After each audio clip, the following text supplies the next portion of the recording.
Today, I'm going to tell 3 very strange disappearance stories. And in one of them, I'm even going to play some audio that was recently made public that's very unsettling. So you want to make sure you stick around for that. But before we get into today's stories, if you're a fan of the strange, dark, and mysterious delivered in story format, then you've come to the right place because that's all we do, and we upload once a week. So if that's of interest to you, please sneak into the like button's house and replace all of their shoelaces with slightly shorter ones. Also, please subscribe to our channel and turn on all notifications so you don't miss any of our weekly uploads. Okay, let's get into today's stories.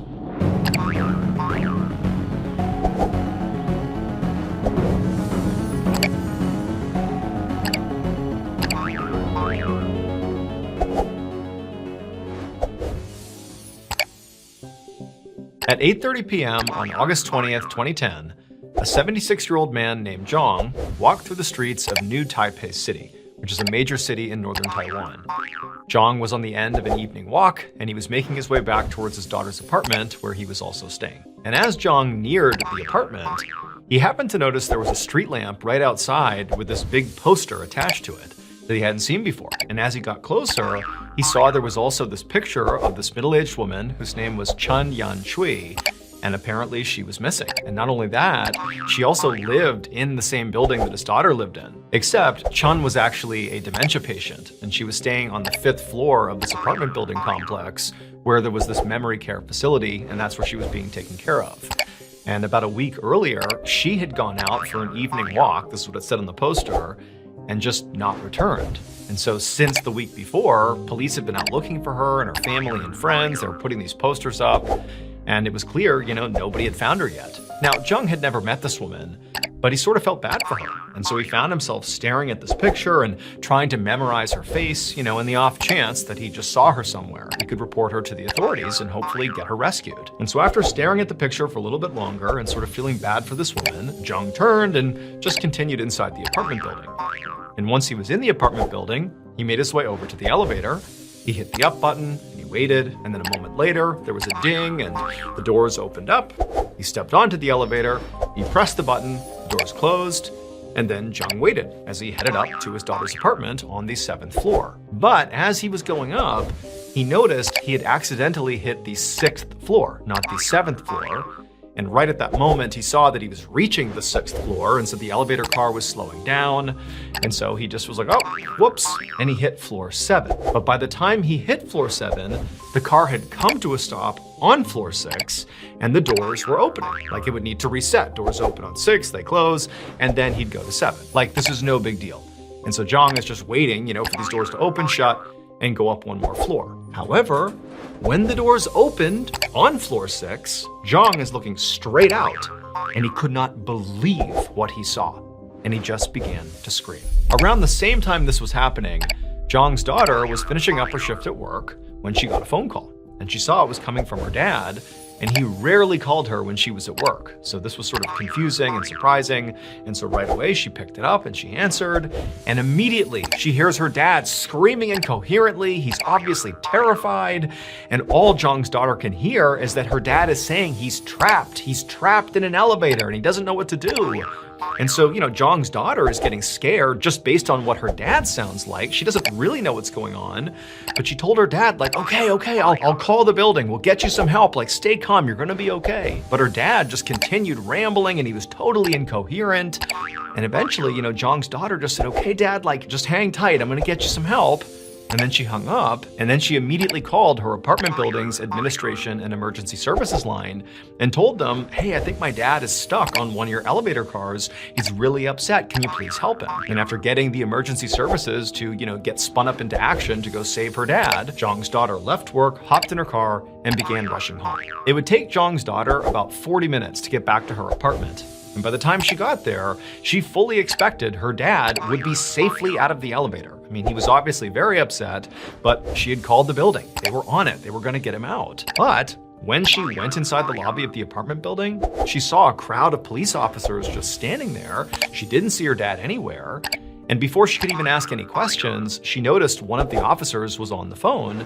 And clearly, just based on what was being said by this officer, He was talking to her father. Like, he was talking to somebody who was hysterical, and this officer was doing his best to try to calm him down and sort of talk him through what was happening. And so Jong's daughter, like, immediately walks up to this officer and says, hey, you know, I'm his daughter, the guy who's stuck in the elevator, I'm his daughter. What's going on? I would have figured he'd be out by now. Like, what's happened? At this point, one of the officers confirms that, you know, this really is this man's daughter. And he pulls her aside and he explains to her that, yes, your dad is still in the elevator because we can't get him out. The reality is this is not a normal situation here. He's trapped in there, and really the only way for him to get out is for him to do something really specific. Like, us and the building staff, like, we can't do anything. He has to do this one really specific thing, and right now he's refusing to do it. He's too panicked, he's too scared, we're trying to calm him down, but it's not working. And so Jong's daughter asked this officer, can you please explain to me what you're talking about? Like, what is this specific thing you want him to do? I don't get it. And at that point, the officer kind of composed himself and explained to the daughter, you know, what was really going on inside of that elevator car. And after Jong's daughter heard it, I mean, she was horrified, and she immediately understood why her dad was so upset and unwilling to do this one particular thing that would save him, but would be pretty awful. She got it, but she knew she would have to hop on the phone and convince her dad that he had to do it, like there was no other way. And so she walked over to the officer who was on the phone with her dad. She took the phone, and she began talking her dad through, you know, what he really needed to do here. She basically gave him a pep talk and said, Dad, for me, you gotta find the strength and do this thing and get out of there. And sure enough, just a couple of minutes later, the elevator doors in the lobby chimed and opened up, and Jong came stumbling out. He looked horrible, disheveled, but he was okay. And right away, police officers rushed towards him, but they bypassed him and went into the elevator and immediately surrounded something in the elevator car. It would turn out that missing woman, Chun Yan Chui, the woman who was on that poster that Jong saw before he walked into the apartment building, well, she really had gone missing a week earlier on her evening walk. But everybody thought she got lost while she was on that walk because she was a dementia patient, and so, you know, she had memory issues. But the reality was, she actually did come back to her apartment. However, when she got on the elevator, she actually made the same mistake that Jong did. Now, she was not trying to get to the 7th floor, she was trying to get to the 5th floor, but she accidentally pressed the 6th floor. So up she goes, she gets to the 6th floor, the doors open up, she steps off the elevator car, and she's immediately completely confused. And for what it's worth, it didn't matter that she had dementia. Anybody who got off on the 6th floor would likely be confused if you had never been to this building before, because the 6th floor was actually a private residence. And the person who lived on that floor was so worried about people breaking into their private residence that they had installed a metal gate in front of the elevator doors. And so unless you had the key to get through this gate, when you got off on the 6th floor, you basically would step onto a little platform that basically is the hallway leading into the 6th floor, and then you'd be hit with the gate. And so that's exactly what happened to Chun. She got off on the 6th floor, maybe thinking this is the 5th floor. She stepped onto that, you know, little narrow strip that you could actually stand on the 6th floor before you reach the gate. And then as she was trying to figure out, like, where am I? This isn't the 5th floor. This doesn't make any sense. There's a gate in front of me. The doors to the elevator closed, and she had no way to open them up again because the buttons to access the elevator were beyond the gate. And so suddenly Chun is standing in this narrow space. The doors have closed behind her, and she can't do anything. She's trapped between the gate and the elevator doors. And even though people are using this elevator right behind her, the only person who would come to the 6th floor is the owner of that residence, and they were on vacation. And so for days and days, Chun is just trapped basically in between the gate and the elevator with no one having any idea she was there. She's calling out, she's doing everything she can to get somebody's attention, but nobody can hear her. And after 5 days of this, when the owner of this residence didn't come home because they were on vacation, she eventually died because she didn't have food or water or anything. She was just standing there for 5 days. And so she dies, and then a couple of days later, Jong accidentally rides to the 6th floor. He's like, oh shoot, I need to go to 7. He hits 7, but the doors open on 6. And when they do, Chun's body, which had been basically frozen in this standing position, fell backwards onto him, pinned him to the ground. He starts screaming and freaking out. He gets out from underneath her, but her body, which was in rigor mortis at this point, is stiff, and she was lying like a board on the ground with her feet jutting out onto the 6th floor and her upper half inside of the elevator, and so she was blocking the doors from closing. And so Jong is freaking out. He's calling his daughter. He can't believe this. There's this dead person in here. And eventually police get involved and they tell Jong, you just gotta move the body so the doors will close. But again, her body is heavy and it's stiff and she's obviously deceased. She's starting to decompose, and Jong basically couldn't handle it, and he was unwilling to move her body until his daughter hopped on the phone and said, you gotta do it. At which point he managed to lift her up, get her out of the way, and kind of push her off to the side of the elevator car. He rode down to the bottom, at which point the police came in and handled the situation. Now, the owner of the 6th floor residence was not held criminally responsible, despite putting that gate up that created this trap that killed Chun. However, despite that, he would end up paying Chun's family about $97,000 equivalent just to compensate for her death.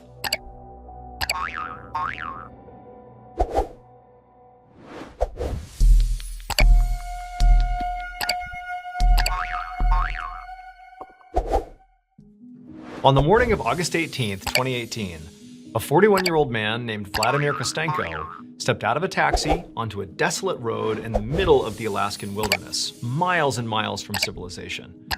All he had with him were his cell phone, a solar-powered charger for his phone, and a backpack that contained some clothes and 5 pounds of oatmeal. Vladimir bent down and leaned into the taxi to pay the taxi driver, and as he was doing that, the driver looked up at him and just said, "Are you sure you want to do this?" And Vladimir just smiled and nodded and said, "Yep, I'm gonna be just fine. Don't worry about me." Now, the taxi driver did not really buy this and just looked at Vladimir like he was completely insane.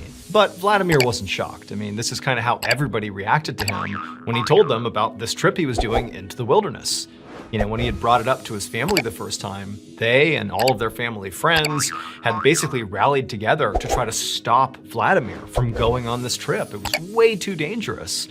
But Vladimir said, guys, I'm going. Like, you can't stop me. I'm doing this. It's important to me. And at that point, when, the family and friends knew they couldn't change his mind, they shifted and said, well, at least, bring a gun or bear spray or something to protect yourself. But Vladimir also refused that too. He said, nope, I don't need any of that because the only thing I need is God.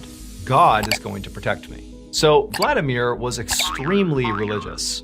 He actually had left his home country, Russia, when he was in his early 20s because he was being persecuted for his Christian beliefs. And so now, in the United States, he lived out in Washington State and basically lived his life like a monk. I mean, he spent the majority of his time, basically praying and meditating and reading religious books, and he would often go on these multi-day long fasts. He did work part-time as a mechanic, but he rarely charged his clients when he did work. And then even when he did charge them, he was working so few hours that the money he was making was totally unsubstantial. But again, the way Vladimir looked at this is he didn't need money because ultimately God would take care of him. But despite all of his fasting and his praying and, his generosity, lately Vladimir had been feeling really lost. Like, he did feel deeply spiritual, but at the same time, he didn't really feel fulfilled. Like, he felt like he was missing purpose in his life, and it was really starting to bother him. And so it was around this time that Vladimir decided to go on this big trip. One of Vladimir's family friends was this guy named Dmitry Kudrin, and he owned this small cabin way out in the middle of the Alaskan wilderness. Now, Dmitry didn't use this cabin very much, but he kept it in great shape.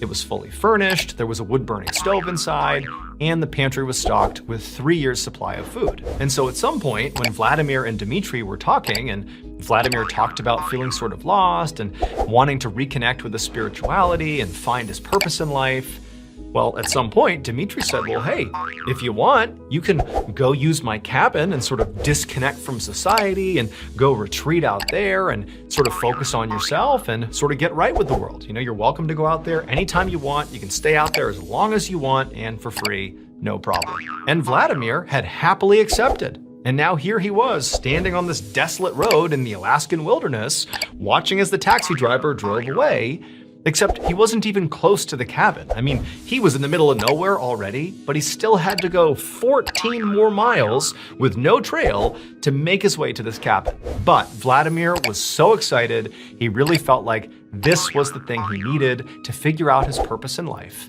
And so he put his backpack on, took a deep breath, and began to hike.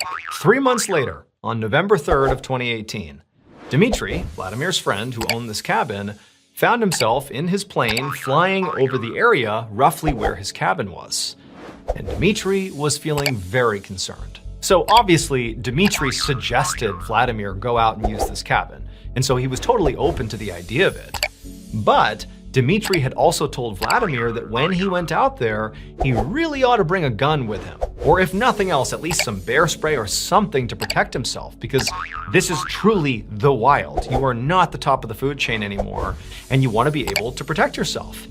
But Vladimir had said no, he would not be going with any sort of weaponry, that, God was going to look after him and he'd be fine. And Dmitry's like, that's a bad plan, but he just could not convince Vladimir to change his mind. And so ultimately, Dmitry sort of regretted even suggesting this idea because he didn't expect Vladimir to go unarmed, but he felt like, it's already in motion. And so he told Vladimir, okay, fine, do your thing, but when you're out there, I need you to communicate with me regularly so I know you're okay. And Vladimir promised he would. And at first, that is exactly what happened. Vladimir, made the 14-mile hike from where he was dropped by the taxi. He got to the cabin, he got all set up, and then just about every other day or every few days, he would hike up this nearby mountain where there was cell phone service, and he would update Dmitry. He would tell him that things were going great. He was spending lots of time meditating and praying, and he was foraging for berries, and there was this pesky squirrel that kept coming in and stealing his food, so he was trying to figure out what to do with the squirrel, but clearly things were going fine, and Vladimir appeared to be safe. However, after 6 weeks of Vladimir being at this cabin, those pretty regular updates just abruptly stopped. Now, at first, Dmitry kind of chalked it up as like, well, I've been talking to him for weeks. There didn't appear to be any, burgeoning crises or anything going on in his life that might warrant some concern. He's a capable guy, maybe because it's the Alaskan winter, and Alaskan winters are notoriously dark. There's not a lot of sunlight. Maybe his solar-powered charger isn't working. He can't get enough sunlight, so he can't charge his phone. And so maybe that's what it is. He just can't contact me because his phone doesn't turn on. Basically, Dmitry was coming up with these sort of rationales for why he wasn't hearing from his friend. But as the days went on and Dmitry still didn't hear from Vladimir, he couldn't help but start to feel like something's wrong here. And so finally, in early November, when Dmitry still had not heard from Vladimir, it's been about a month since those text messages stopped, Dmitry decided to get into his plane and fly out over the area where this cabin was and literally look down and see if his friend was down there in the cabin. Also, this gave Dmitry the opportunity to put some supplies on the plane in these big buckets that he could literally throw out down to Vladimir to also restock him. So Dmitry is now in his plane and he's circling around the area where his cabin is. But this cabin is really small and it's sort of in this big sea of trees. I mean, there's nothing else for miles. And so it's pretty difficult with the naked eye to actually look out and see his own cabin. But Dmitry had this camera on the underside of his plane that he could maneuver and look all around. And he had this screen that he could see from the cockpit that was basically an enhanced view of the ground down below. It was a lot easier to see, for example, his cabin. And so as he was circling, he's moving the camera around, and then bam, he sees right in the middle of his screen is his cabin. And there doesn't appear to be anything wrong with the cabin. It all looks good. There's smoke coming up out of the chimney. And as he's circling, he's thinking, okay, Vladimir clearly is going to hear me. He's going to come outside and I'll see that he's okay. And sure enough, as he's circling around, Dmitry sees on his screen that the front door of the cabin opens and his friend Vladimir walks right outside onto the porch. He puts his hands on his hips and he looks up and he waves at Dmitry. And there's this moment of clear recognition, like obviously Vladimir knows this is Dmitry coming to check on him, and Vladimir's down there kind of gesticulating that, hey, everything's fine, I'm good, sorry about the phone thing, or, Dmitry didn't know what he was doing, but it just sort of seemed like, okay, there's recognition here, that it's been a month, but everything is fine. And so Dmitry got down nice and low and continued to circle, and on one of his passes over the cabin, he pulled a lever, dropped the supplies, those buckets of supplies, they landed down below, And then as Dmitry continued to circle, he watched on the camera as Vladimir walked up and put his hands on the supplies and waved again to Dmitry, sort of signaling, thank you for the supplies. And at that point, Dmitry's thinking, okay, Vladimir's just fine. Everything's good. I can go home. And so that's what he did.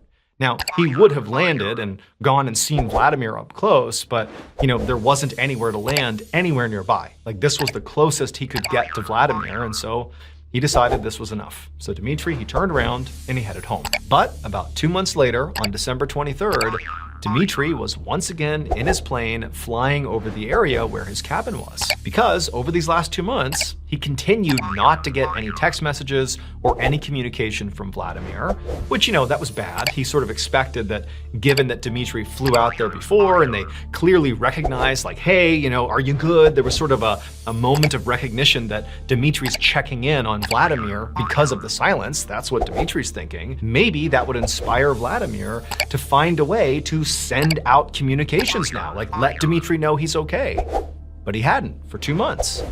And so Dmitry's thinking, okay, that's bad. Also, it's now December, and the winter in Alaska is full bore. I mean, tons of snow on the ground. It's frigid temperatures. It is truly brutal winter conditions. And then lastly, there had also just been this major earthquake in the area where Dmitry's cabin was. And so all those things combined made Dmitry think, okay, I better get out there and just check on Vladimir again. And so once again, Dmitry is circling low over the area where his cabin is. He's got his camera trained towards the ground and he's moving it around as he's circling, and eventually he finds his cabin. And his cabin is clearly in one piece. So the earthquake did not destroy his cabin, but there's no sign of Vladimir anywhere. But then again, this is just the first second he's seen the cabin. He's only been in the area for a couple of minutes now. Maybe Vladimir has not heard the plane yet. And so, Dmitry's not lost hope. And he continues to circle. And as he's circling, he drops these supply buckets that land right out in front of the cabin. And at this point, Dmitry's thinking, okay, that's pretty noisy, having these supply buckets smash into the ground outside. Certainly now Vladimir is going to come outside to see what's going on. I mean, there's not much else happening. This clearly is something that would draw his attention, but no, nobody comes out of the cabin. And so at this point, Dmitry gets as low as he possibly can, and he's got his camera trained right at the cabin, and as he's doing another pass, he realizes something. There's no smoke coming out of the chimney. In fact, the top of the chimney is covered with snow, which means clearly no fire has been lit, at least not recently. And so Dmitry starts to panic. Like, if anybody was in that cabin right now without a fire lit, it would be so cold, they would likely freeze to death really quickly. Like, this is a crisis. What's going on with Vladimir? But Dmitry couldn't land anywhere nearby. Like, there was no way for him to really get down to this cabin.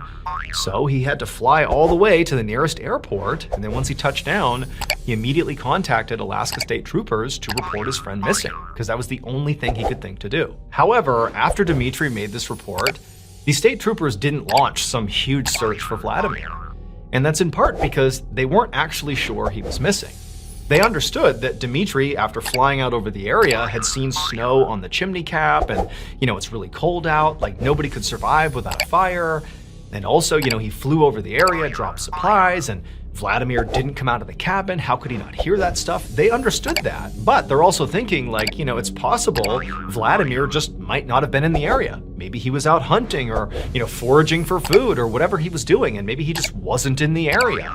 And that's why it gave you the impression that he was missing. And so that was one part of it. And the other part is the weather was atrocious in this part of the world. And so just sending out a search party into the terrible weather out into the wilderness was really risky. And so the troopers thought it just wasn't worth doing this big search. And so instead of launching a big search, the troopers told Dmitry that what they were going to do instead is just comb through airline records, local airline records, to see if maybe a Vladimir Kostenko had, taken off and flown out of the area. Maybe he didn't tell Dmitry and he just left. Maybe that's why he's not there. And this really frustrated Dmitry and the rest of Vladimir's family, because they're all looking at this as a true emergency. And they're thinking, there's no way he just hopped on a plane and flew out of here without telling anyone. And so finally, 3 days after filing this missing person report, Dmitry said, enough is enough. I'm gonna just take it into my own hands and go out there myself and see what's going on with Vladimir. So he chartered a private helicopter and he flew out to the cabin. And when he got there, he gets off the helicopter and he just scans the property. And he sees, this little cabin, and there's, firewood outside stacked up with snow all over it. There's loads of snow on the cabin, and there's snow kind of drifted up on the front door, making it seem like nobody's come in or out of this cabin for some time. And, Dmitri, he's looking around for Vladimir, but there's no sign of life anywhere. Dmitri calls out for Vladimir, but there's no response. And so, with some level of trepidation, Dmitri begins walking up towards his cabin. And when he gets close enough to the front door, he notices something weird. He sees that the front door of this cabin has clearly been boarded up from the outside. There's this big piece of metal that's been placed, basically blocking the door, so nobody could go inside of it. And so Dmitri's thinking, why would you do this unless you were leaving the cabin? But why would Vladimir leave the cabin? Where is he? I don't understand what's going on here. And so Dmitri goes up to this piece of metal and pries it off the front door, and then he swings open the front door and he looks inside, and everything is pristine. Vladimir is not inside, but the cabin looks immaculate. There's still firewood, there's still food, there's no sign of chaos, no sign of any struggle whatsoever, everything looks exactly like it should. And so Dmitri, he began walking around inside of this cabin, looking for any clue as to what happened to Vladimir. But there was nothing. Until he got to the firewood. He noticed that clearly Vladimir had been labeling his firewood. There was one piece of firewood in particular where the writing was very clear, and what it said was, "Frankincense aroma, do not burn." And so Dmitri's looking at this piece of wood, that's been labeled as something that he shouldn't be burning, and he's looking at other pieces of wood that also have some level of labeling on them, and he's thinking, what does that mean? I don't understand that at all.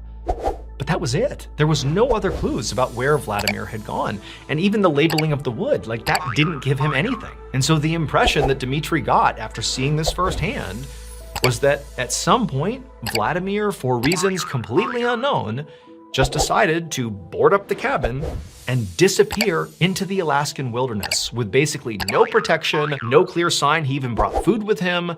He just got up and left. Friends and family, and even some authorities, believe there is a chance he could still be out there somewhere. In fact, at one point, authorities thought they had found Vladimir in Hawaii. It turned out not to be him. And then again, they thought they found him in Oregon. It turned out not to be him as well. But the case is still open, and authorities think, at least some do, that he might be alive somewhere. But nobody knows where. And so at this point, all the family has to go off of is the final image of Vladimir, which was taken from inside of Dmitri's plane when he did that first flyover, and he saw Vladimir come out on the porch. That is the final image of Vladimir that we know of. We don't know what happened after this image. All we know is, at some point he began labeling his firewood, writing down which aroma the wood makes, and then he boarded his place up and he left. But where he went next is still a mystery.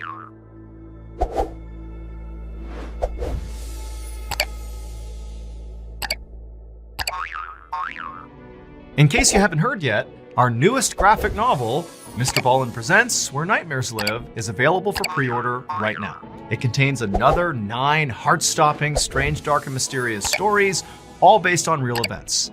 This was a passion project. It took a lot of time, a lot of people involved, from the artwork to the storytelling. I mean, this is a beautiful piece to add to your collection, so you've got to check it out. The book comes out on September 30th, but again, you can pre-order your copy at book.ballenstudios.com, or you can click the link in the description below. There are a limited number of hand-signed copies available, but those are going to sell out very quickly. So please pre-order today, because remember, your nightmares are waiting.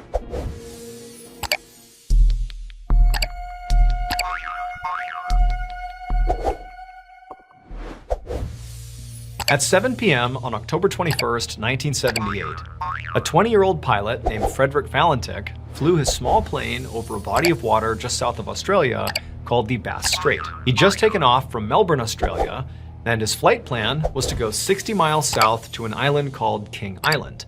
And he was really excited about this flight. Not so much about where he was going, but because this represented the first time he'd actually be flying by himself at night.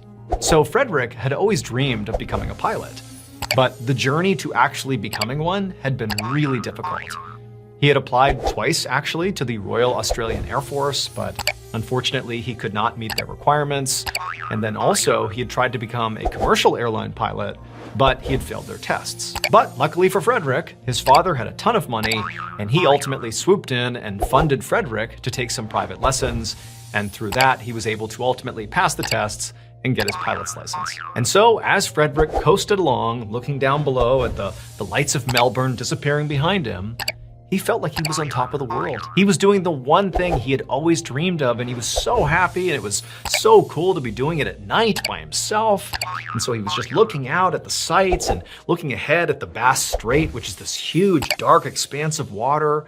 And it was like everything was right in the world. He was doing exactly what he wanted to do. However, only a few minutes into this flight, at 7:06 p.m., something strange happened. As Frederick was flying along, he suddenly became aware of a light coming from somewhere behind him. Remember, it's nighttime, so it's totally dark where he is, and he's flying over a body of water, so he's kind of like in this void of darkness.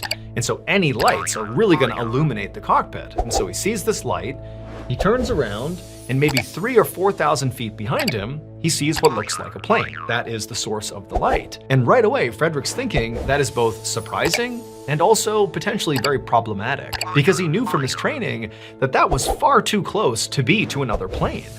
And so the only explanation was either that pilot was off course or Frederick was off course. And Frederick's thinking, if I'm off course here and I'm flying where I shouldn't be, I'm gonna get in trouble with air traffic control and I might lose my pilot's license. Like the one thing I covet, I might lose it. And so initially, Frederick really didn't know what to do. He was sort of panicking and just kind of frozen, like, I don't even know what I'm supposed to do right now. And as this was happening, Frederick kept instinctively looking back at this light, trying to figure out what this plane was doing. And every time he would turn around over the course of just a few seconds, it was very obvious that this light, this other plane, was gaining on him. And so Frederick starts to worry, like, this is not just about maybe getting in trouble or not. This plane might crash into me. Look how fast they're going. Like, what do I do? And so Frederick, at this point, he double-checked that he was on course, and based on his instruments and what he had been doing, he really felt like he was on course here. And he just thinks, you know what, the best thing I can do here is just call air traffic control. So he grabs the radio and he gets a hold of Melbourne Air Traffic Control and he says, hey, there's this plane that is like right behind me. They're gaining on me. I'm worried they're gonna crash into me. Do I need to deviate? Like, what's going on here? And the air traffic controller very calmly says, okay, let me check the radar, let me check the schedules. And so Frederick, the whole time he's waiting for a response, he's looking over his shoulder and still this light is gaining on him. It's getting closer and closer. And then finally, the controller gets back on the radio and they tell Frederick, there is no other aircraft anywhere near you. Like there's nothing over the Bass Strait. You are completely alone. But Frederick couldn't believe this, because by now, the light, the aircraft that was right behind him, has gotten right behind his. It's basically right on his tail. And Frederick is now completely panicked, and he's getting ready to try to explain, like, no, wait a minute, like there's gotta be a better explanation here. There's something right here.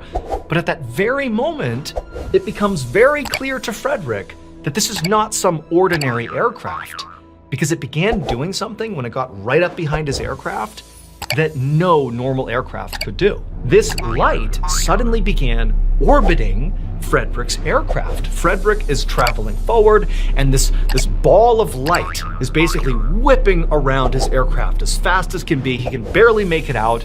He's starting to panic, and at the same time, Frederick begins to hear the sound of his engine starting to fail. And there was no reason for it. His craft was fine when he took off, but now it's clearly sputtering and failing. And so all Frederick could do in this totally intense, panicked moment is just grab the radio and begin talking to air traffic control about what he was seeing. The person Frederick actually spoke to on the ground in this moment was an air traffic controller in Melbourne named Steve Roby. And Frederick would come off to Steve like he was totally crazy and unhinged, and Steve would say that he couldn't really understand what he was talking about. But at some point, Frederick clearly began talking about some sort of craft orbiting his own, and that his engine was starting to fail, and he didn't know what was gonna happen, and he couldn't make an emergency landing. He was over water. And then suddenly Steve remembers hearing this grinding metallic sound come over the radio that basically washed out whatever Frederick was saying.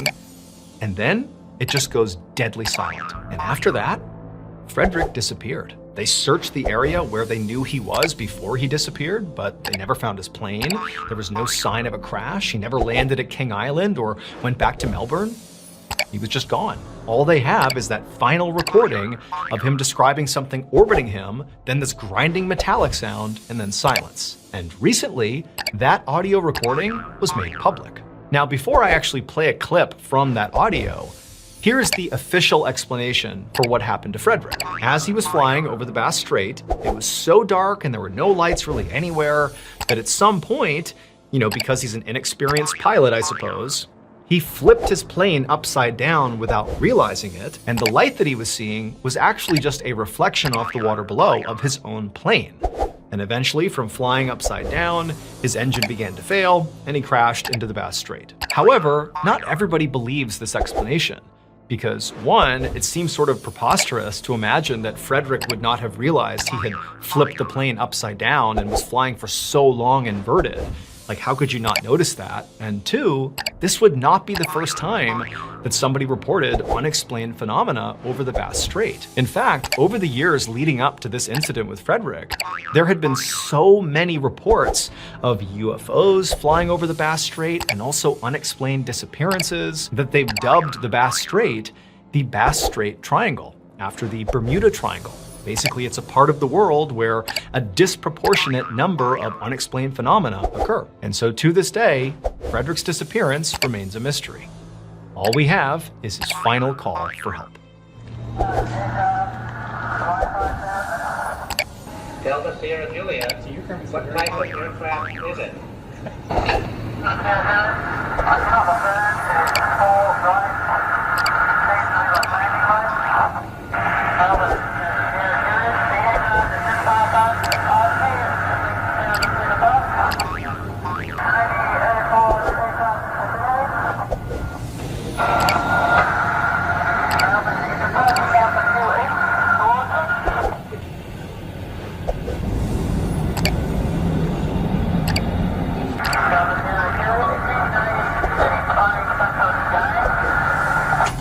That was deleted from the press accounts for some reason.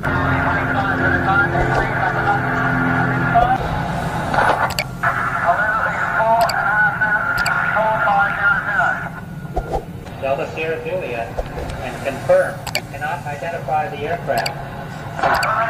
Delta Sierra Juliet, roger. Stand by.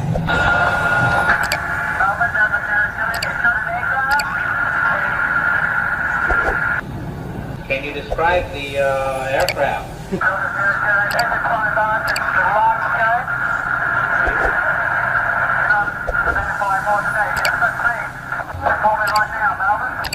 Delta Sierra Juliet, roger. How large would the object be?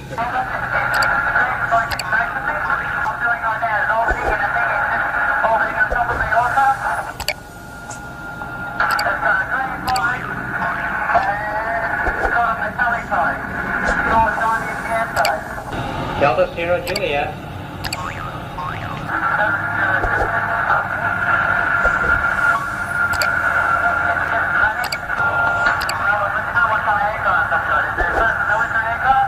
Delta Sierra Juliet, confirm the aircraft just vanished. Delta Sierra Juliet, is the aircraft still with you?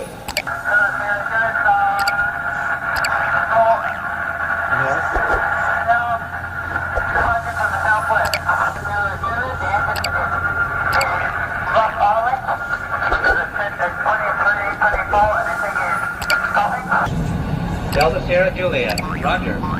What are your intentions? My intentions are to go to King Island, Melbourne, the Chinese aircraft being hovering on top of the again. And it's hovering, and it's not an aircraft. Delta Sierra Juliet, Melbourne.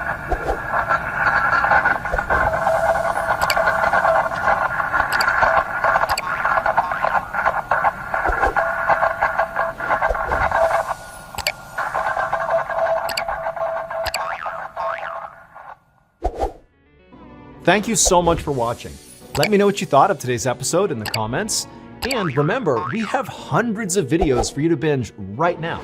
But if you're looking for a recommendation from me of that one video that's worth your time, well, it's this one right here. So give it a watch. All right, until next time, see ya. This story is about a baffling disappearance that happened in 2020 in a forest in California. But the most unique part of this disappearance is the incredibly spooky twist that happened very recently. This twist is something that the Madera County Sheriff's Office, who is in charge of investigating this disappearance, they're still trying to wrap their head around what even happened. But before we get into that story, if you're a fan of the strange, dark, and mysterious delivered in story format, then you've come to the right place because that's all we do, and we upload once a week. So if that's of interest to you, please sign the like button up for your very casual, very friendly, slow machine pitch baseball league. But when it's their turn at bat, switch the machine out for a grenade launcher. Also, please subscribe to our channel and turn on all notifications so you don't miss any of our weekly uploads. Okay, let's get into today's story.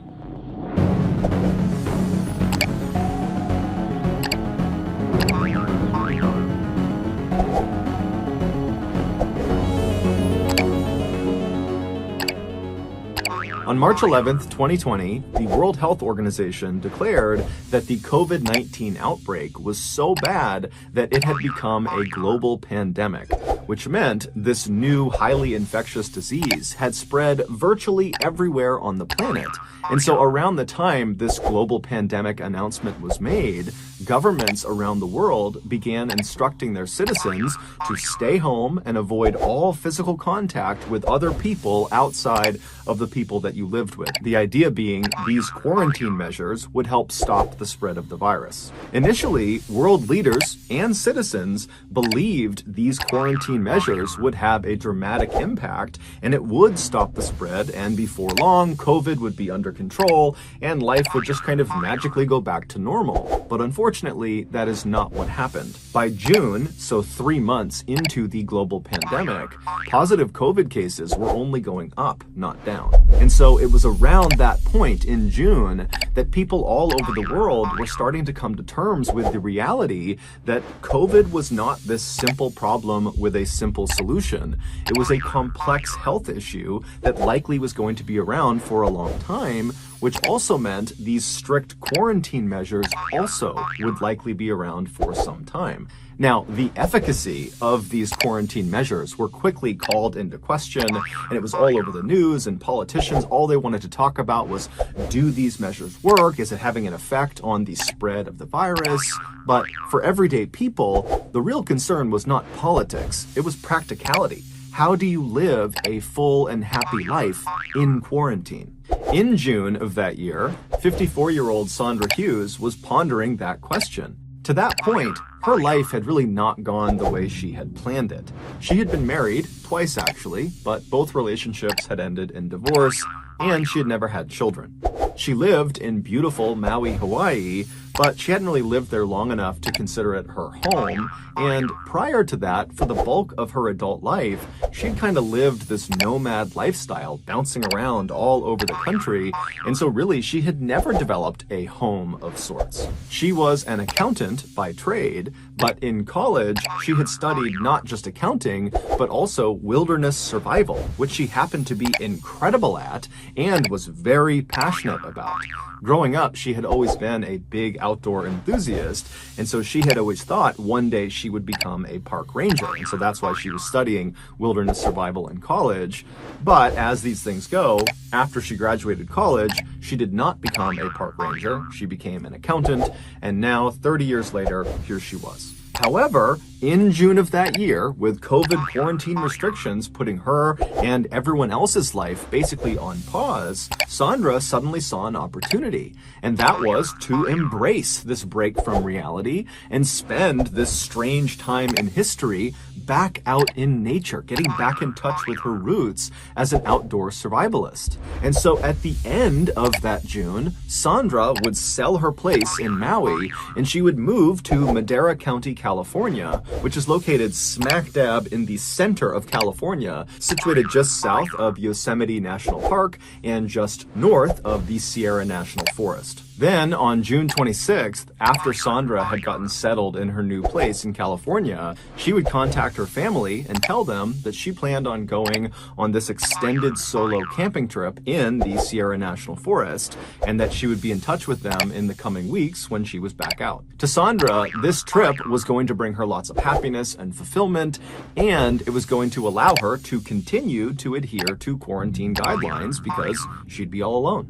Shortly after speaking with her family on the 26th, Sandra loaded up all of her camping equipment into her silver Saab sedan, and then she would drive from her place south and then east a little over an hour until she was deep inside of the Sierra National Forest. At some point, she would leave the main road and she would hop onto a bumpy dirt road that kind of wound through the forest, and that road would bring her out to an area called the Johnson Meadows. The Johnson Meadows are absolutely gorgeous. It looks straight out of a postcard. It's basically a stretch of beautiful green meadows, and then around the perimeter of those meadows are the thick trees of the Sierra National Forest, and then beyond those trees are the snow-capped Sierra Mountains. But despite its beauty, the Johnson Meadows are actually fairly dangerous. It's a very isolated part of the Sierra National Forest, and there are lots of cougars and bears and other natural hazards in the area, so it's not really a place you go unless you're prepared to be there.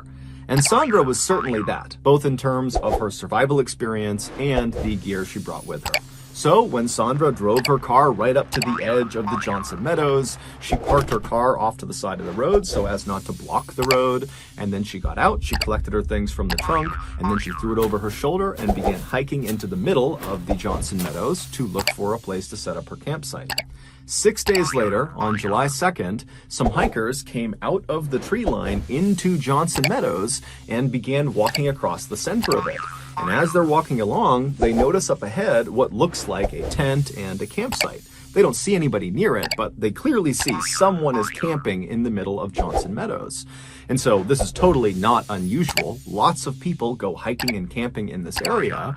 And so these hikers just began kind of creating a wide berth around this person's campsite because they didn't want to cut right through the middle of it as they went across the meadow.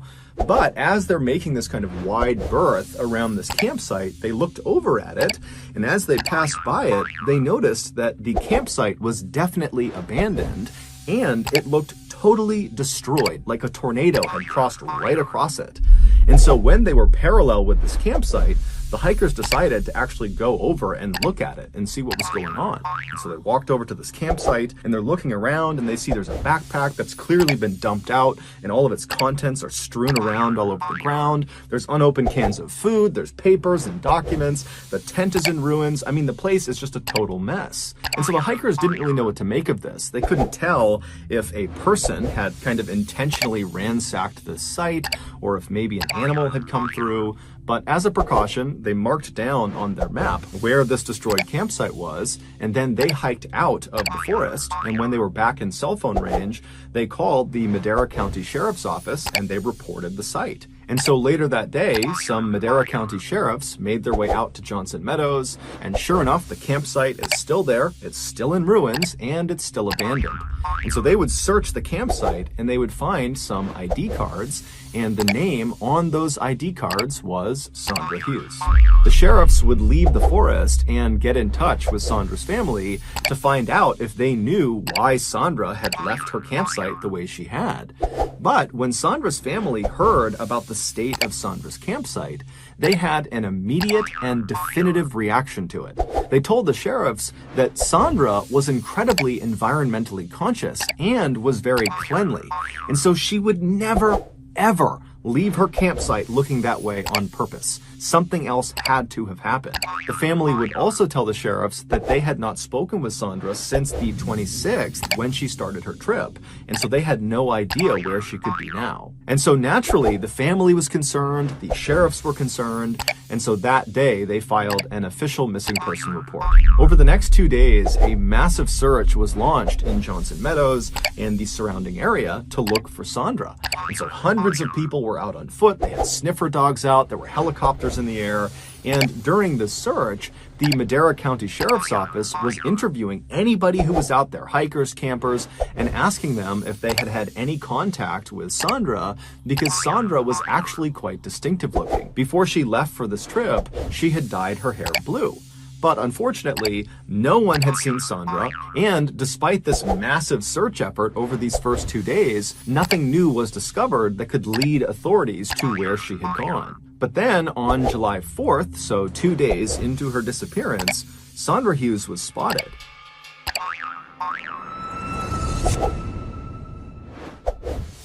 Before we get to the rest of today's video, I want to tell you about today's sponsor, NordVPN. I used to be just like you, spending every waking second combing the internet looking for the perfect pictures of a gift horse's mouth to give to the like button, only to be rudely interrupted by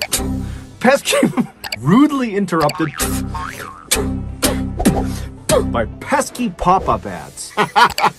But my entire life changed when I found out about NordVPN. A VPN, or virtual private network, is a service that keeps you safe when you browse the internet, and NordVPN is the name brand in that space. Not only will NordVPN ensure that your data stays safely behind their wall of next-generation encryption, but also, through their newest feature, Threat Protection, they will block all those pesky pop-up ads that keep ruining your gift horse mouth picture buying that keep ruining your gift horse mouth picture buying experience. NordVPN's Threat Protection also protects their users from malicious sites, downloads, and trackers. In short, with NordVPN, your internet browsing will be safer, smoother, and full of many more pictures of gift horses' mouths to give to the like button. So, if that sounds as enticing as I think it does, then you need to check out NordVPN. And you're in luck, because the very best offer NordVPN has right now is through my YouTube offer. Right now, NordVPN is offering viewers an exclusive 2-year plan at a massive discount, plus 1 month free when you go to nordvpn.com/MrBallen. And this offer is risk-free because Nord has a 30-day money-back guarantee. Again, go to nordvpn.com/MrBallen, or just click on the link in the description below. Pop-up ads! Okay, back to the story. Some hikers were cutting through the Johnson Meadows area, and they saw this woman who was just standing off to the side of the meadow. She was by herself. She had no gear with her. She was barefoot. She had a black shirt on. She had blue jeans on. She had a bruise on her face, and she was just kind of standing there as if she was waiting for something. And as these hikers walked past her, they definitely noticed her, but she didn't wave them down. She didn't act distressed. She didn't look like she needed any help. They just kind of saw this person minding their own business, and they walked right on past her. It wasn't until those hikers got to the parking lot that they saw all these missing person flyers out for Sandra Hughes, and they would see the picture of Sandra, and they would see her distinctive blue hair, that they would say, oh my goodness, the barefoot woman we just saw standing in the forest is Sandra Hughes. And so the hikers called the sheriff's office. The sheriff's office got really jazzed up. They headed out to where they had claimed to have seen her, but there was no sign of her, and there was nothing left behind that would indicate where she might have gone. The following day, on July 5th, Sandra's vehicle was located, but Sandra was not with it. It was found 5 miles north of where her destroyed campsite was in Johnson Meadows, and the vehicle was actually at the bottom of a ravine, and this ravine was right next to a winding forest road. And so after looking at the damage on the front of the car, authorities believed Sandra was driving the car on that road and then hit a tree, and then she rolled off the embankment down to the bottom of the ravine. There was no blood inside the vehicle, so it wasn't immediately clear if this accident had actually done any physical harm to Sandra. But the most significant thing about the discovery of this vehicle was the state of Sandra's personal effects that had been in the vehicle. Clearly, after the vehicle had come to a stop at the bottom of the ravine, someone had pulled out all of the things inside of the car, all of Sandra's personal things, and kind of thrown them carelessly all over the forest floor, as if they were kind of rummaging through her car looking for something, throwing things as they went.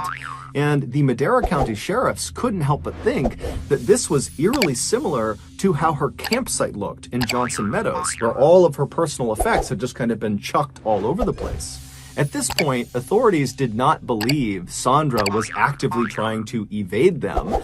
Instead, they thought, maybe Sandra got hurt, maybe back at the campsite or even during this car accident, and the injury has impaired her cognitive abilities, and so now, maybe she's lost in the woods and doesn't know what's going on. There was some discussion about foul play maybe being involved, but that was largely discounted. And so a decision was made to just leave her vehicle where it was at the bottom of the ravine, thinking, maybe Sandra is going to come back to this vehicle, and maybe that's why all these things have been strewn around, because she's coming back and looking for something. And so authorities left a note in the window of her vehicle that said, hey, Sandra, we're looking for you. Please call this number if you see this. And then at the bottom of this note, it said, your family really misses you. The search for Sandra would continue over the next several days with a new focus around the area where the car had been found, but nothing new was discovered. Then, on the evening of July 12th, so 1 week after the vehicle was discovered, a team of searchers had made their way 2.5 miles north of the vehicle, and they were actually inside of Yosemite National Park. They were barely inside, and they were right up along this lake called the Spotted Lake. Now, this is an area that's very difficult to get to. There are no main roads that get there. There are no main trails that get there. And so the searchers, they're up in this very rugged part of Yosemite, and as they're walking along with their flashlights out, they see a sleeping bag, and it's laying out right in the middle of the ground, in the middle of nowhere, and it looks like it's been used recently, and it would turn out that sleeping bag was Sandra's. But again, when they brought all the searchers out to that area and they searched all around the Spotted Lake and all over this area, there was no sign of Sandra. At this point, authorities were totally baffled. On a map, Johnson Meadows, where her first campsite was, then her vehicle, and then this sleeping bag were all more or less in a straight line going south to north. It was almost like Sandra, from the day she went missing, had just begun slowly working her way to the north, but she was doing it without any equipment and most likely barefoot in an area that was steep and rugged and dangerous and full of cougars and bears. And so authorities knew if they didn't find her soon, even if she was doing this on purpose, she was likely going to succumb to the elements. The search for Sandra would continue for another week after the discovery of her sleeping bag. But by that time, by July 20th, there hadn't been any new developments. No one had seen Sandra. There were no new leads. And so unfortunately, the authorities had to scale back their search. About 3 weeks later, on August 9th, 2 hunters were driving down this very desolate forest road, located several miles to the east of where Sandra's car had been found. And as they're driving along, they turn this corner, and as soon as they do, they look up ahead and they see there's this woman. Now, she's not standing on the road or even right next to the road. She's kind of tucked up a ways on this hillside in the trees, and she's leaning up against a tree. And so the hunters are looking at her, and they're seeing that she's got no equipment with her. There's no backpack, there's nothing, no tent, and there's no other people anywhere. I mean, they're in a very isolated part of this forest, and it's odd to see people here to begin with, let alone this woman who's just kind of casually standing up against a tree. And so the hunters, they're like, okay, let's drive up and see if she needs something. And so they pull up right up alongside her. She's still, 10, 15 feet away from them, tucked up in the trees. And so they roll their windows down and they're looking up at her, trying to kind of flag her and get her attention. But the woman is not paying attention to them at all. She just continues to prop herself up against this tree and just kind of stares off into the distance. And so the hunters, they're looking up at her thinking, what's going on with this woman? And they kind of called out to her. They tried to wave her down, but there was nothing. There was no interactions with them. And so ultimately the hunters thought, okay, well, we don't know what this woman's doing, but it seems like she's here on purpose and she doesn't seem like she's in distress. She doesn't look hurt. And so they just decided to carry on. So they drove off, and then later that day, they would see one of the missing person flyers for Sandra Hughes, and they saw the blue hair in the picture, and they were like, oh my goodness, the woman we saw standing up against the tree in the middle of the forest was that woman, Sandra Hughes. The hunters would contact the Madera County Sheriff's Office and report the sighting, and they would describe Sandra as looking slightly thinner than the picture of her on her missing person flyer, and they would also say she was wearing overalls and a floral t-shirt, which was interesting to sheriffs because the last time Sandra was sighted, which was on July 4th, when those hikers had seen her barefoot with a bruise on her face near Johnson Meadows, she had been wearing a black shirt and blue jeans. And so clearly she had changed her outfit, but that didn't really make any sense because she had left all of her things at the campsite and her car, and so the whole situation was just totally weird to the sheriffs. But regardless, they headed out to that road where the hunters had seen Sandra, but like always, Sandra was not there, and there was no sign she had ever been there. After this, Sandra's case went cold, and so authorities and her family began to brace for the reality that they likely would never see her again. But there was one more terrifying twist coming. A year later, on Wednesday, July 21st, 2021, Jake Gorba, his wife Victoria, and their 3 young children were driving in Jake's off-roading vehicle up the steep forest road in the middle of Sierra National Forest on their way to the top of Shut-Eye Peak. Shut-Eye Peak is a mountain in the Sierra National Forest with stunning panoramic views from the top, and it's located about 5 miles to the south of Johnson Meadows, where Sandra's first campsite was discovered. So Jake and his family, they're driving their way up this long, bumpy, winding forest road, making their way towards the top of Shut-Eye Peak, and when they get about halfway, the kids in the back start complaining that they're hungry. And so Jake and Victoria, they decide, you know what, let's just pull over at the next natural stopping point and we'll have a quick lunch and then we'll continue on the rest of the way. And as luck would have it, the road they were on would actually level off and lead them to this kind of short, flat section of the mountain. And in this flat section was this beautiful little meadow that butted up against some trees.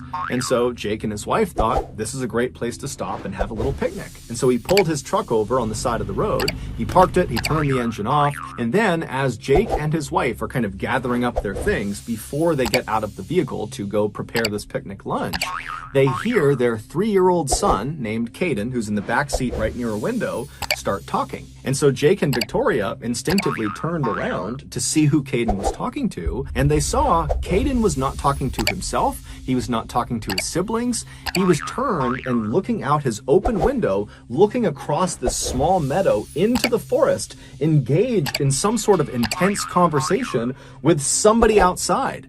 And so Jake and Victoria, they see their son and they look out the window in the direction he's looking and talking, and they don't see anyone. And so Victoria, she looks at her son and goes, "Caden, who are you talking to?" And what he would say to her would send goosebumps all over her body.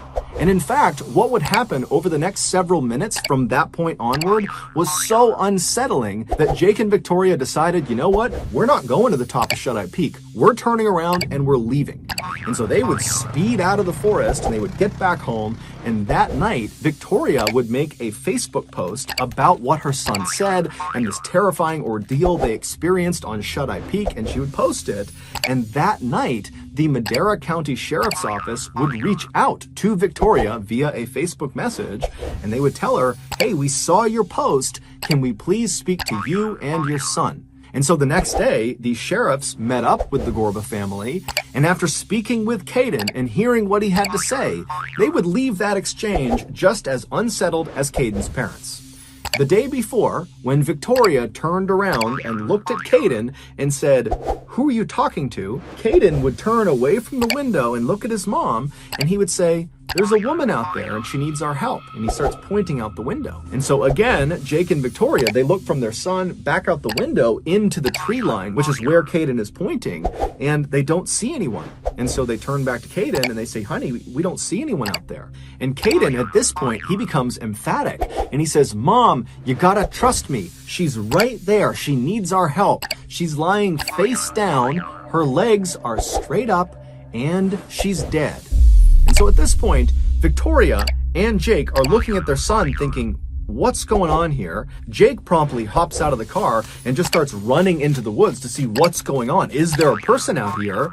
But he's out there looking around and there's no one. And while he's out there, his son is pointing in the direction of where he is, claiming there's this woman right near him. And so Jake's looking around thinking, there's no one out here. I have no idea what my son's on about. And so he's spooked. He runs back to the car. And when he gets inside, Caden is still looking out the window. He's pointing and he's talking to this dead woman that needs their help. And so Jake and Victoria, they were horrified. They turned around, they left. And then that night, when Victoria made that Facebook post, she included in the post what this woman apparently looked like based on what Caden said. And what Caden said was she had a black t-shirt on, blue jeans on, and blue hair. And so when the Madera County Sheriff's Office saw this post that described seeing a person in a black shirt, blue jeans, and blue hair, they knew that description matched Sandra Hughes. And so when the sheriffs met up with the Gorba family, they brought with them a lineup of several women. And they went right up to Caden, and without giving him any extra information, they just showed him all these pictures of all these women.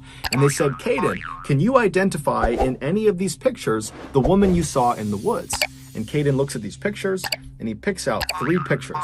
All 3 are Sandra Hughes. The sheriffs, along with Caden and his father, they would return to that section of Shut-Eye Peak to search the tree line near the meadow to see if there was any sign of Sandra or any indication that she had been there. But like always, there was nothing.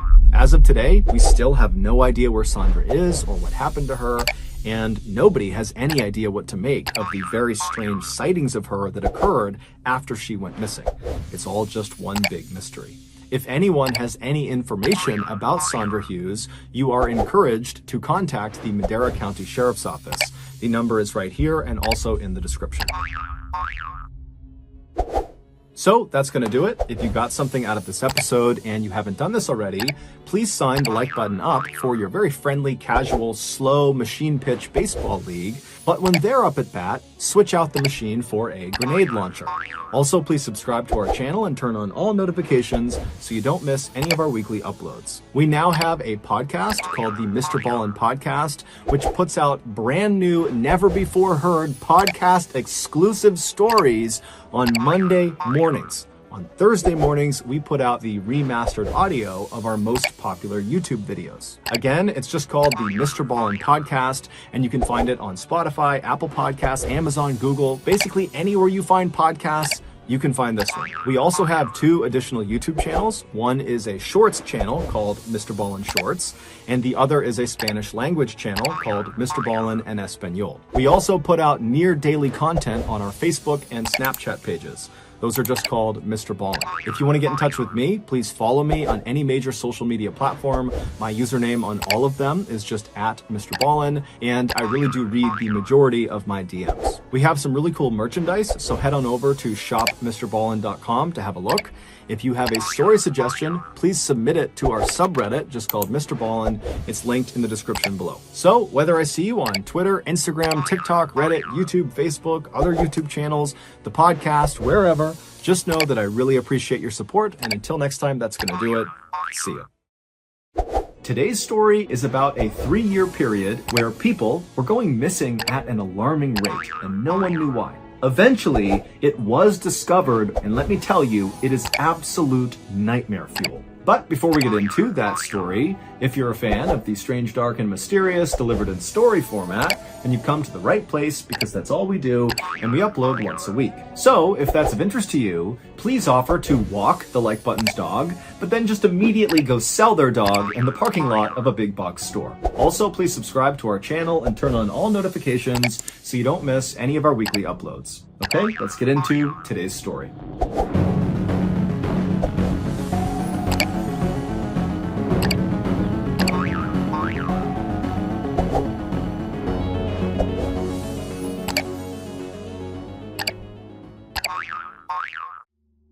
Early on the morning of January 12th, 1765, a 12-year-old boy named Jacques Portufis sat up suddenly in his bed, breathing hard. The room was pitch black that he was in, but he could feel he was sweating and his heart was racing, and he tried to shake his head to kind of wipe the nightmare he had just had from his mind, but he just couldn't do it. All he could think about was how in this nightmare, something had been chasing him, and he had been running for his life, and he was trying to get away, but whatever this thing was, this horrible beast that was following him, it just kept getting closer and closer and closer until it finally got him, and that's what woke him up. Jacques reached up and touched his face, and he realized he was crying, and he quickly wiped the tears away because he didn't want any of his brothers or sisters to see that he was crying.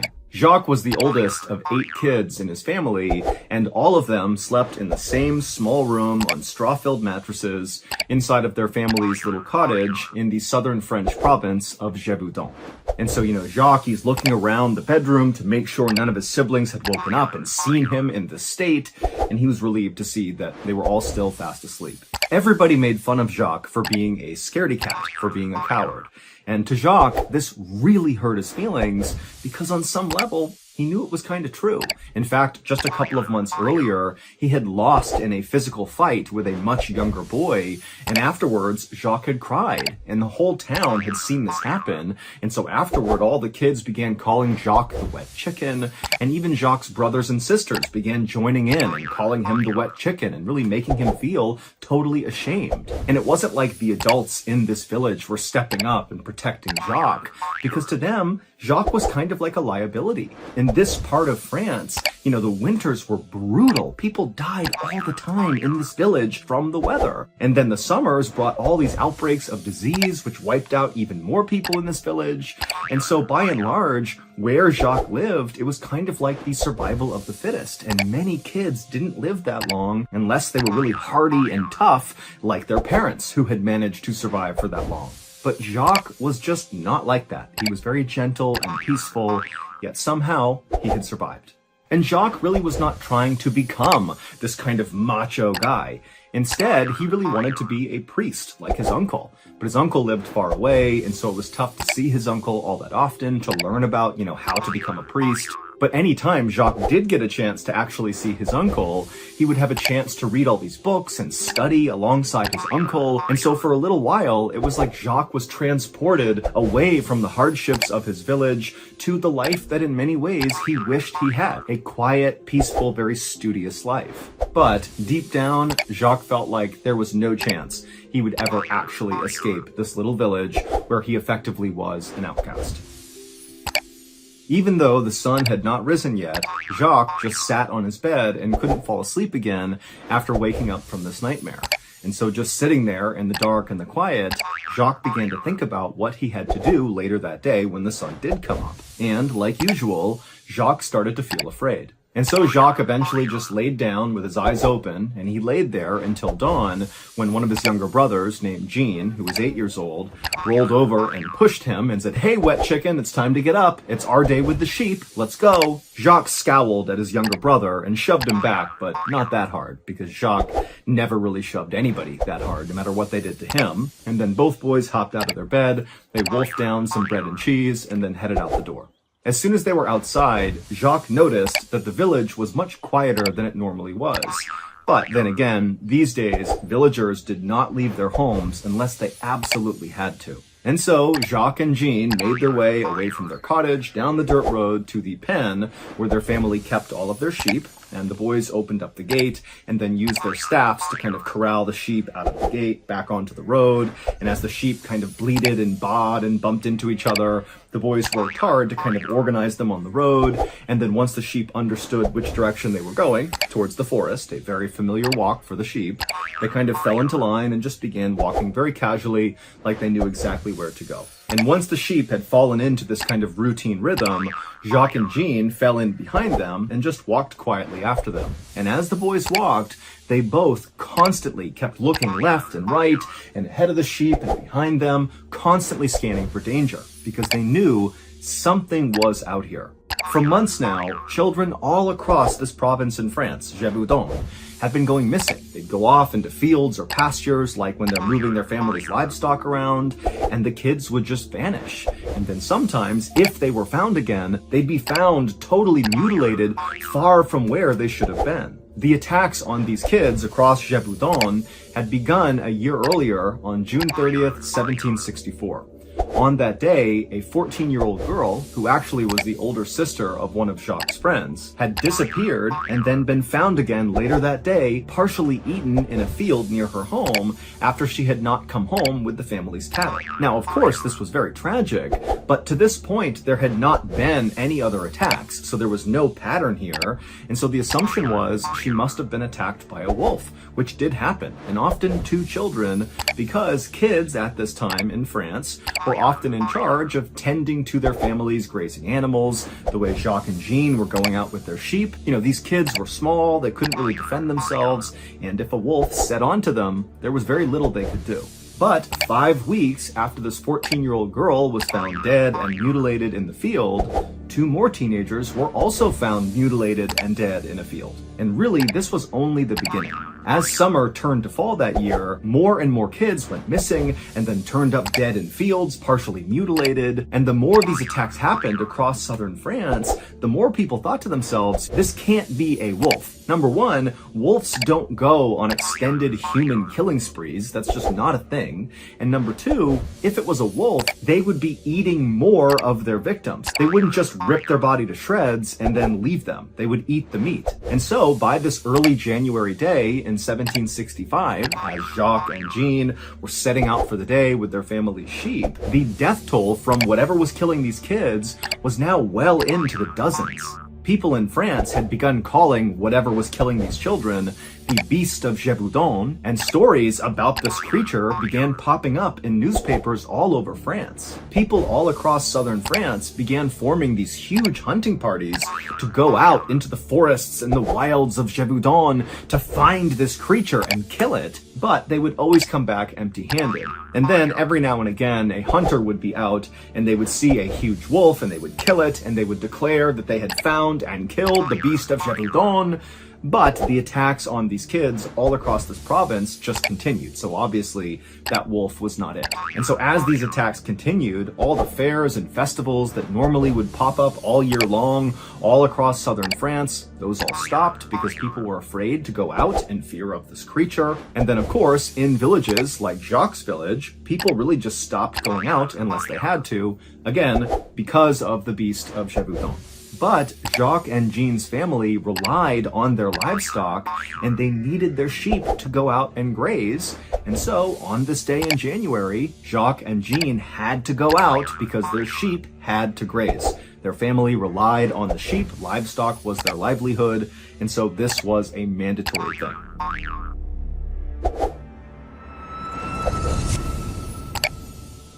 If you're enjoying today's story, well, I have exciting news for you. My long-awaited very first book is out right now. It's called MrBallen Presents Strange, Dark, and Mysterious, The Graphic Stories, and it's shipping worldwide right now. This graphic novel was truly a labor of love, but I can tell you it came out just beautiful, and I think you're going to love it as much as we do.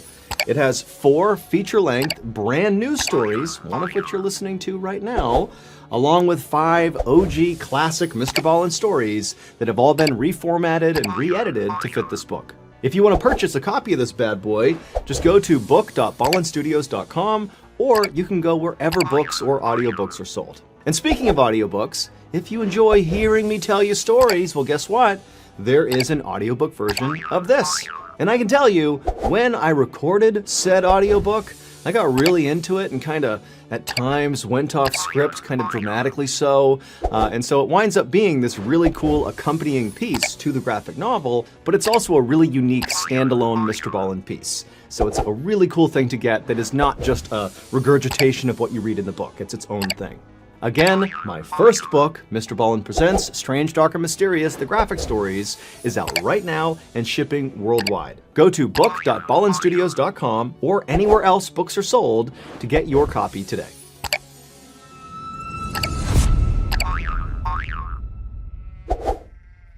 As Jacques and Jean continued walking behind their herd of sheep down this dirt road towards the forest, the 2 boys eventually came to a stop and just turned around and looked back at their village, and they saw walking on the road towards them were 5 more kids, along with 2 additional herds of sheep that these 5 kids were in charge of. Ever since the Beast of Gévaudan had become a thing, Jacques and Jean had begun tending their sheep along with these 5 kids and their sheep. They figured the bigger their group was, the safer they were from this creature. As the 5 kids got closer to Jacques and Jean, Jacques realized that one of the kids that was with them this day was a tall, thin redhead. It was the same younger boy who had recently beaten Jacques up in front of the village, and he had cried and everyone had made fun of him. And so Jacques sees this kid coming, and immediately he can feel his face burning with embarrassment.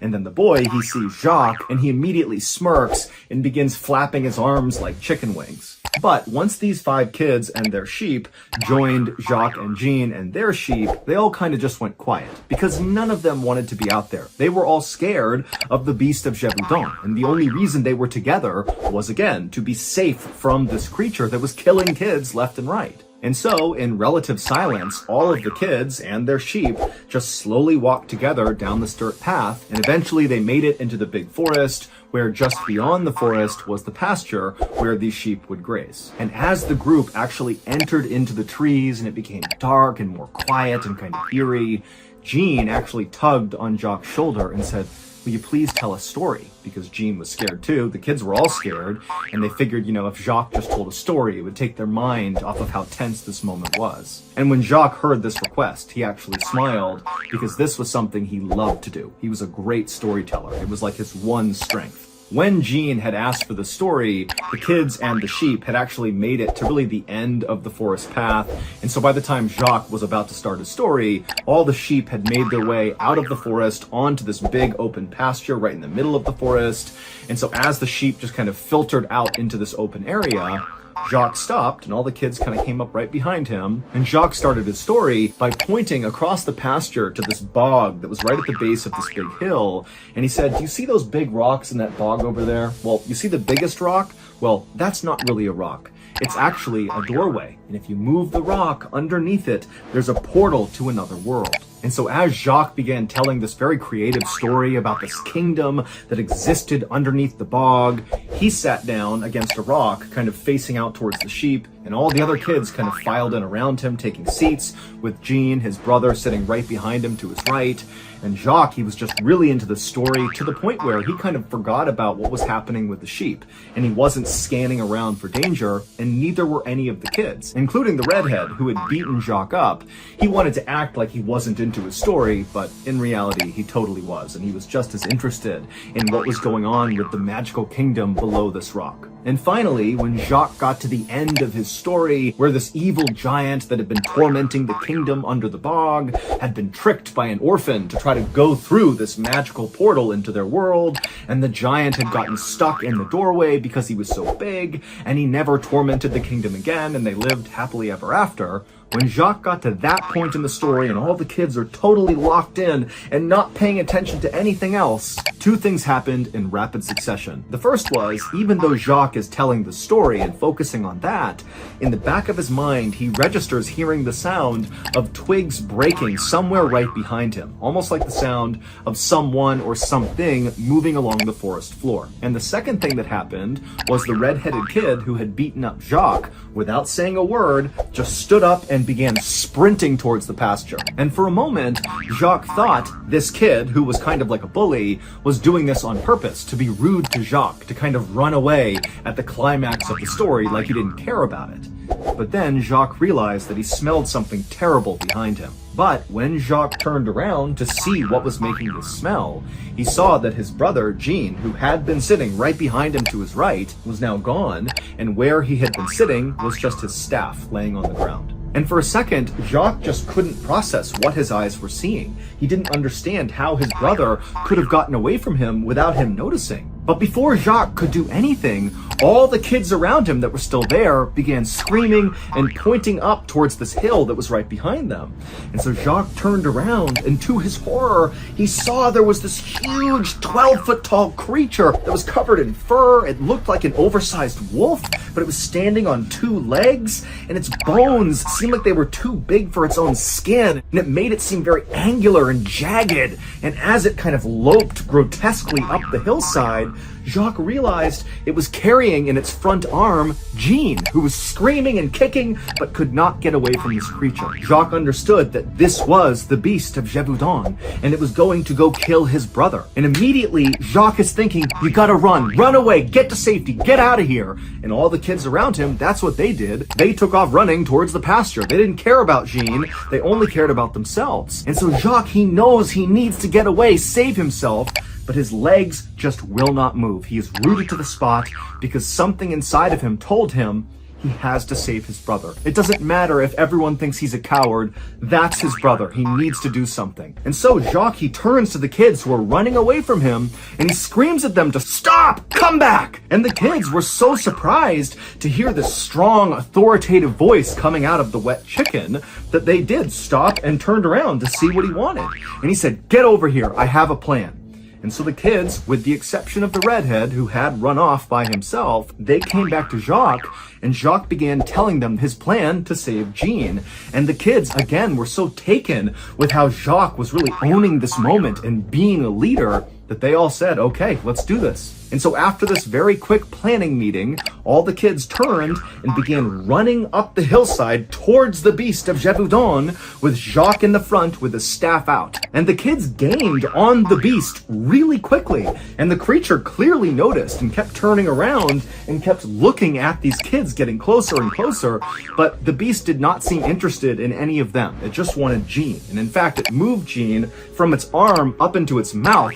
And then the creature began kind of using the trees to pull itself faster and faster away from the kids. But Jacques, he just kept going faster and faster and pushing himself to get closer and closer. And as he did, it motivated the other kids to follow along and push it and gain on this creature. And finally, they got close enough to this beast that Jacques yelled out to the kids, now! And they all fanned out around it and began smashing this beast with their staffs they used to shepherd their livestock. Now, none of their blows to this creature were doing any real damage, and the creature did not really seem fazed that the kids were now attacking it. But they were kind of able, with their strikes to this creature, to direct it and get it to kind of turn in the direction that Jacques had told them to make the creature go. And so the kids continued to beat and poke and corral this creature, and every time they'd hit it, the beast would kind of flail out with one of its arms, but it never really did anything because, again, it's really focused, obviously, on taking Jean. But eventually, Jacques' plan worked. He had corralled the creature to the top of the hillside, right over where that bog was, where those rocks in the middle were part of the story that Jacques had told about how there was this portal to another world. And once this creature was positioned where Jacques wanted it, he again yelled to the kids to do the next phase of their plan. And all the kids kind of fanned out to the top of the hill, and with their staffs, they beat and poked this creature down the hill into the bog. And as they did this, Jacques kept looking to see if Jean was alive, because earlier he had been screaming and kicking, but now there was blood all over his brother, and he was limp in the creature's mouth, and he wasn't making any sound. But Jacques didn't care. He wanted to get his brother back, dead or alive. And so finally, Jacques stepped forward from the group, and he wound up and he smashed the beast as hard as he could, hard enough that the beast actually kind of stumbled forward into the actual marshy bog. And what Jacques knew about this bog and why he had come up with that particular story about there being a gateway to another world is weeks earlier, he had actually accidentally stepped into this bog and saw it was really deep. And he had been lucky enough that he had grabbed a rock and kind of pulled himself out, because if he hadn't, the bog kind of functioned like quicksand. You could get stuck in the bog and never get out again. And this is what happened to the beast of Gévaudan. It went feet first into the one spot of the bog that Jacques had had all the kids corral it to, that was the deepest and most dangerous part. And as soon as the beast stepped into it, it sunk down to its waist. And immediately the beast reached out with its huge muscular arms and tried to pull itself out of the bog, but it couldn't. It was stuck. And so in its panic, it let go of Jean from its mouth, and it actually turned around and it looked at Jacques and the other kids. And when it did, Jacques almost lost his nerve, because when he saw this thing face to face up close, he saw this was not a wolf's face.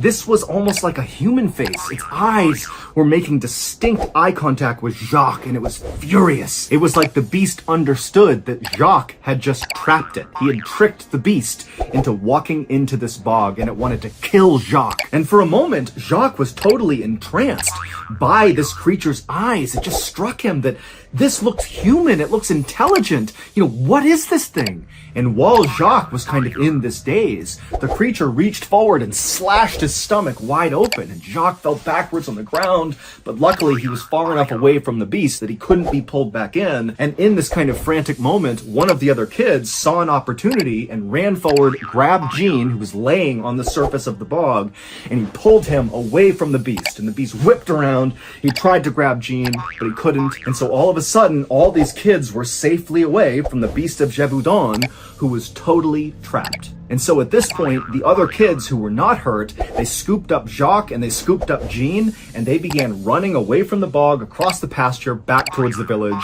leaving the beast where it was. And as they ran, they heard it bellowing out and roaring and trying to pull itself out, but it still just remained in the bog. And finally, as they got back to that dirt path that led back to the village, they saw there was a group of armed villagers running towards them, because it would turn out the redhead who had ran off, he had told the village, and they were coming out to help the kids. And so as the armed villagers met with the kids, they told them where the beast was, stuck in that bog, and the villagers took off to go kill the beast. And then the kids, along with Jacques and Jean, they went into the village. They were put into a home and put on beds, by which point the village doctor had come over and began treating both of them. Jean was alive, but just barely. He had lost a lot of blood, and the beast had grabbed onto his scalp and really crushed his skull, but he would ultimately survive. As for Jacques, it was a very painful wound that he had sustained on his stomach, but none of his internal organs had been damaged, and so he would also survive as well. As for the armed villagers, even though they very quickly got out to that bog where the beast was, when they got there, the beast was gone. And the beast of Gévaudan would continue to kill people for another 2 years, until June 19th, 1767, when a hunter happened to encounter it in the middle of a forest, and he shot and killed it. And by that point, over 100 people had been murdered by this creature. The hunter would drag the carcass of the beast back into his village, and a doctor would perform an autopsy, but the doctor was unable to identify what kind of animal it was. It did kind of look like a wolf, a really huge wolf, but its body was just so misshapen and its bones were too big, and it clearly walked on 2 legs, not on all 4s, and so there was never any definitive information about what this even was and how this even happened. But when they opened up its stomach, they did find human body parts. Jacques was one of the only people to have ever survived an encounter with the beast of Gévaudan. And so he was celebrated all across France, and he quickly went from being the wet chicken to the little hero, and his story would reach as far away as Boston, Massachusetts. And in fact, Jacques' story was so well publicized that it eventually reached King Louis XV, and he was so moved by it that he invited Jacques to come meet him, and after meeting Jacques, he loved him and offered to pay for his entire education. And so Jacques would get to finally leave this little village where he never quite fit in, and he would move to northern France and enroll in a prestigious school there, and he would spend his days reading and writing just like he had always hoped for.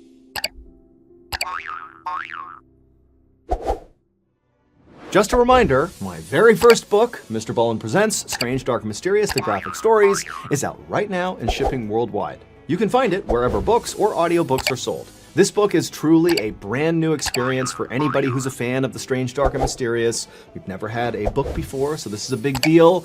It's a collection of 9 stories. Some are new, some are old, but they're all awesome. The artwork is incredible. The storytelling is just superb. So if you have not purchased your copy yet, or you haven't bought it for one of your friends yet, come on, go to book.ballenstudios.com or go to wherever books are sold and get a copy today. Again, that is book.ballenstudios.com or go to wherever books or audiobooks are sold to get your copy of our first book today. So that's going to do it. If you're looking for more strange, dark, and mysterious content, remember we have a whole slew of strange, dark, and mysterious shows. We have the MrBallen podcast, MrBallen's Medical Mysteries, we have Run Fool, Bedtime Stories, and Wartime Stories. They are all excellent, they are all free, and available on all podcast platforms. All you have to do is just look up Ballen Studios wherever you like to listen to podcasts, and boom, you can find them all and start your binge. Thank you very much. Until next time, see ya. Wait, don't go anywhere. If you're looking for more strange, dark, and mysterious videos, click here.